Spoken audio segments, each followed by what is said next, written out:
I have many non-Jewish friends in the UK who are equally as concerned with what is happening to Western civilization in the United Kingdom and in Europe as a whole. And they say to me, it's all right for you. You have somewhere to go. What do we do? And that is why this conference is so important in bringing together Jews and non-Jews, in particular Christian allies, in recognizing the effect of this radicalization, of this anti-Semitism, and what it is doing across Europe, and in ensuring that we all stand together to change that trajectory, if at all possible, because while the Jews may have somewhere to go, our allies most certainly do not. So, Dominik, our countries, Israel and Poland have gone through, I would say, a roller coaster in the past few years. A lot of it has to do with, the way the Holocaust is being documented, perceived. A lot of Jewish organizations or individuals sometimes are very hesitant, or even maybe wouldn't even necessarily sit on the stage with someone from your party. So can you explain why you think that's wrong? Well, to answer your question, first of all, I'd like to thank you to Mr. Shikli for invitation. A great friend of Poland. Thank you, Minister, because I'm really honored to be here and to discuss it, why our alliance is important and why the future of our relation is even more important.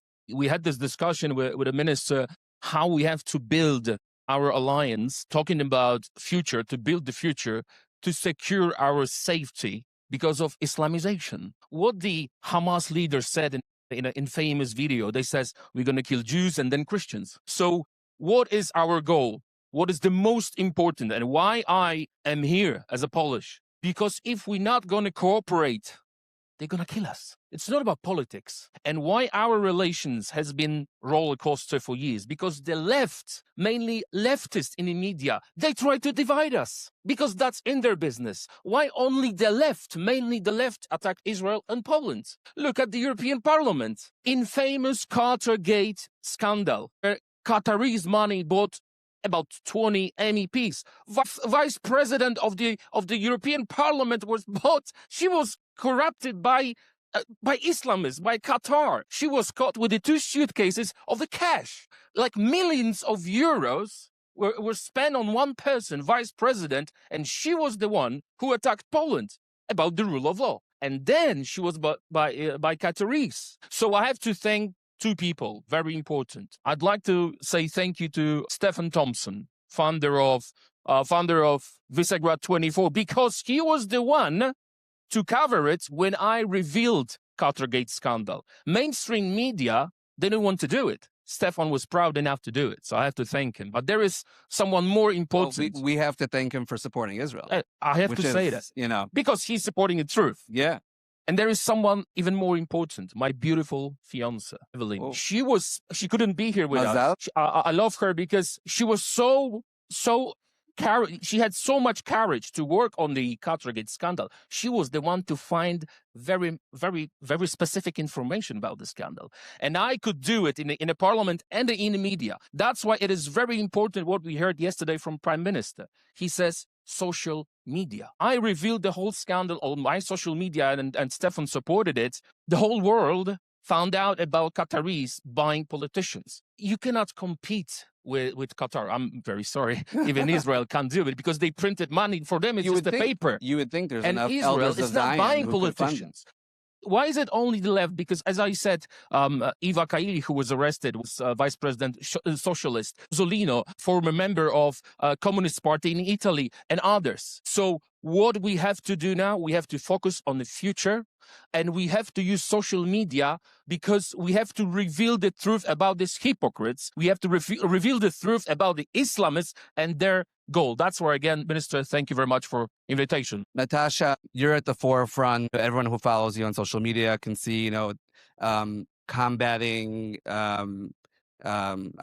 lies, hate against the Jewish people, against Israel. We saw in Amsterdam, a whole 2.5 years has been a bit of a fog. Whenever that was, when Maccabi Tel Aviv was playing there, was there actually a real trial there against those who attacked Israelis and attacked Jews in the streets of Amsterdam? Well, firstly, thank you very much for the invitation. And perhaps as the token Brit on the panel, I might be able to invoke Lord Sachs in respect of his identification of the modern manifestation of anti-Semitism, no longer against the Jews as a religion or the Jews as a race, but the Jewish state. And I think that's critical to focus the conversations that we're having of the modern acceptable face of anti-Semitism, anti-Zionism.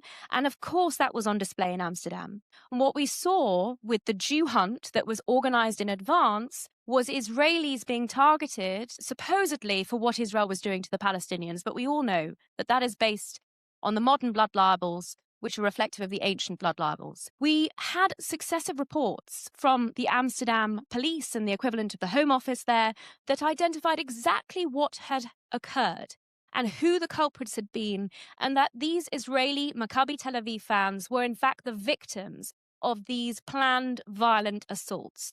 And yet, when we look at the follow-up to that, and the way in which the police in Birmingham decided to ban Maccabi Tel Aviv fans from attending a game there at Aston Villa, we can see these inversions where, despite the clear reports from the Amsterdam police as to what had occurred, the Jewish fans were being accused of throwing bystanders into the canals, of targeting Muslims in the area. And of course, that was used in order to ensure that for the purposes of this game, the area around the football field in Birmingham was Judenrein, was cleansed of its Jews. That was the motivation, that was the explicit purpose of the local politicians who are advocating this. Now, this panel is about radicalization, and we have seen the effects of radicalization and how it goes hand in glove with anti-Semitism in this modern form, targeting the Jewish state and the Jewish people. And we have seen time and time again calls for governments to take this threat seriously. I recall a study in 2014 commissioned by the Prime Minister of the United Kingdom, then David Cameron, into the Muslim Brotherhood, into the effect of that group in the United Kingdom. I recall even more recently the current Prime Minister, Keir Starmer, calling for the arrest and prosecution of Hamas members in the United Kingdom. This was his quid pro quo for recognizing the non-existent state of Palestine. Did it happen? Neither of those calls or professions by those respective prime ministers have resulted in any effect. And that's where the organization I'm very privileged to be involved with, UK Lawyers for Israel, comes in, because we have held these entities, the police, local government, national government, to account. We are continuing to do so in raising radicalization in schools, in holiday camps, in professional environments like the NHS, in unions, and ensuring that those in authority have their feet held to the fire. We are privileged to have certain allies, and in fact, Nick Timothy, Member of Parliament, who perhaps single-handedly exposed the rot that led to the banning of Maccabi Tel Aviv fans in Birmingham.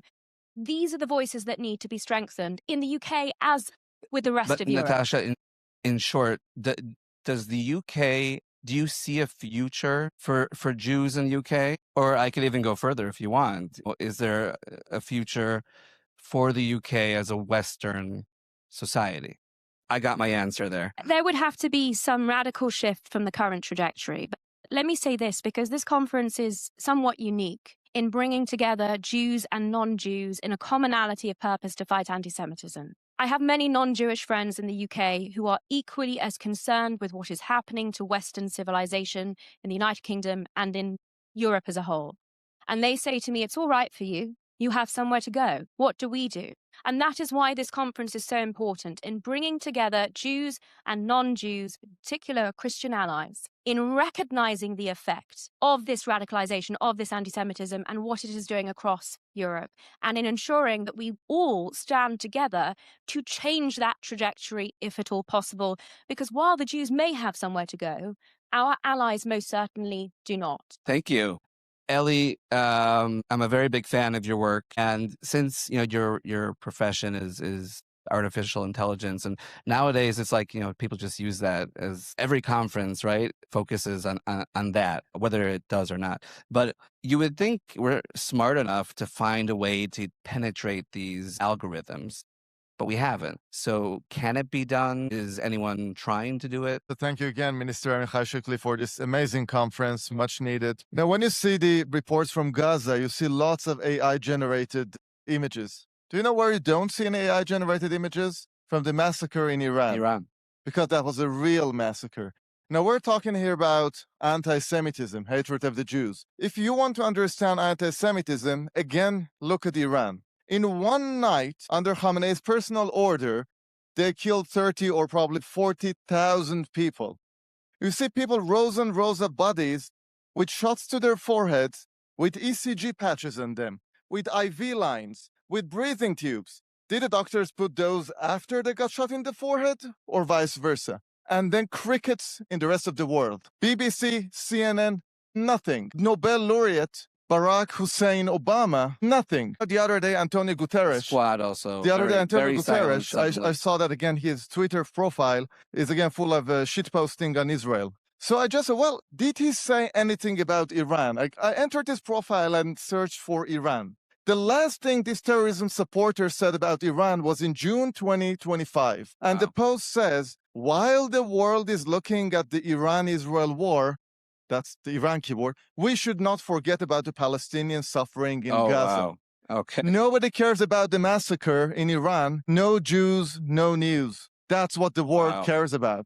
Wow. And my only recommendation to my Iranian friends is that if you want the rest of the world to care about your massacre, either identify as Palestinians or spread the rumor that Khamenei is Jewish. That's the only way for all international institutes, UN, ICC, EU, to care about your massacre. Let's do it.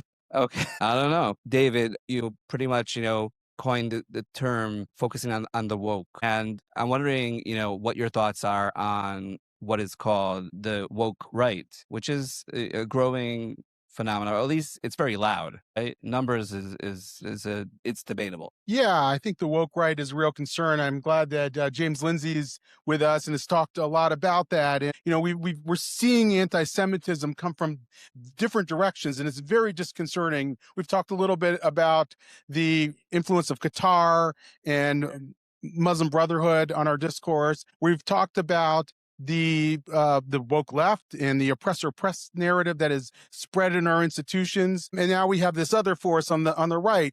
But what I don't think we've really given enough thought to, and if we don't think about it carefully and clearly, we're not going to know what the proper strategy is what I call institutional capture. In other words, we have been outflanked, outsmarted, and outorganized by a bunch of left-wing ideologues who have insinuated themselves in our institutions, in our teachers' unions and school boards and NGOs and the like. While we were sleeping, while we were fighting another fight, we were fighting to protect the U.S. relationship with Israel and Congress and the like, and we spent a lot of time and capital on all that.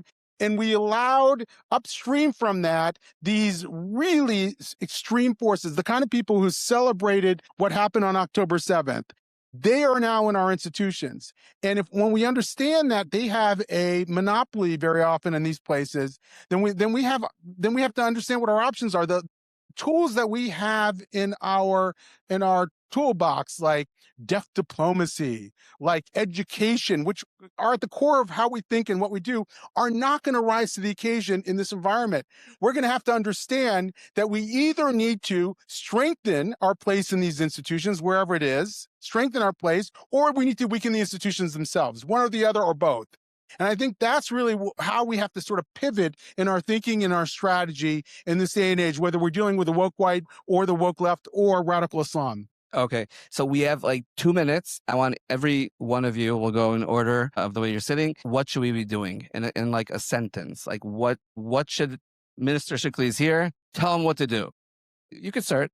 We're starting with the Jews. With the Jews again? I don't know. I may be naive, but I believe that the truth prevails over the lies. We need to share our truth, the truth about it's not about Israel. We and the West are allies here. We are fighting the same fight. It must be clear to everyone. And if we fight together, as the brave Israelis are fighting, as the brave Iranians are fighting, those who fight for their freedom and their values, I believe, will prevail. Thank you. Natasha. Well, the incredible valor and victories that we have seen on the 7 kinetic fronts of this war have been inspirational. You are the army for the 8th front. And I would ask the minister to continue his work in building up that army and arming them, giving them the ammunition, which is the truth. I also, naive as it may be, believe the truth will out. The truth, the law, the facts, and the moral high ground are all on the side of the Jewish state and the Jewish people. And the key allies that we have around the world recognize that. Ultimately, once people realize they have been lied to, and once they realize they are next, I anticipate the messages that we have been discussing throughout this conference will be a lot better able to get through. Thank and you. that's going to be the critical point. Thank you, Dominik. Thank you. My life motto is be like Poland. 0 illegal migrants. This is my political motto. I tell you why. I think the minister will agree with I you. tell you why this is an advice to everyone who's watching us. Because in Europe, but not only in Europe, media are pushing you. Be good, take migrants, they are refugees. 0, not even 1. Be brave, be like Poland, and never apologize. Since I'm the media, never apologize, since I'm the never back media, down. now I'm gonna silence it. Okay. Well, what can I say? Be like Poland? Yes. We didn't let anyone, even 1. And there's no Be terrorist like attacks. Poland. 0 terrorist attacks, 0. But you could also say, Minister Shikli, be like Israel. Maybe that is a slogan that we should start using in Europe as well. And I have a personal bond with this country, and I love it here. I feel so at home. I call it my second home. But when people ask me here, outside here in the lobby, what do you see for the future of Europe? Do you think Europe will survive? Do you think Belgium will survive? And then I say, yeah, well, 2 days ago, Hamas said thank you to the Belgian government. Thank you. Because the Belgian government doesn't allow Israeli airplanes to fly over Belgium with equipment, military equipment. Well, and that says it all, doesn't it? Yeah. With this type of governments, we will lose. We will lose our society. And what will be the end game? The end game will be that all Jews in Antwerp, where I live, in Brussels, will be replaced by Muslims. And that is my biggest fear. That is why I'm fighting every day inside and outside. Thank you Parliament. so much. And finally, David. We have to leverage where we're strong to where we're weak. We have to use our incredible AI capabilities to figure out what the bad guys are after. We have to then expose them in the media, and then we have to then share that with elected officials and others who are on our side and get them to help us root out this insidious effects on our institutions. Perfect. Thank you. I'll just add in one sentence, I think, we need all the allies we can get. And sometimes people try and alienate our allies, and there could be new allies, and we have to adapt ourselves to it. So thank you very much to all of you, and have a good day. Thank you, Zvika Klein, David Bernstein, Dr. Eli David, Natasha Hausdorff, MEP Tarczyński, and MP Van Rooy. If you have a 401k or an IRA, please listen. Gold is at record highs. What many people don't know is this: you can move part of your retirement money legally and without tax penalties into physical gold you actually own. Alpha Omega Gold helps you do this through a gold IRA. Your gold is real. It is stored safely. It is in your name. Learn more at ao.gold/stand. Alpha Omega Gold is our sponsor, and they proudly stand with Israel.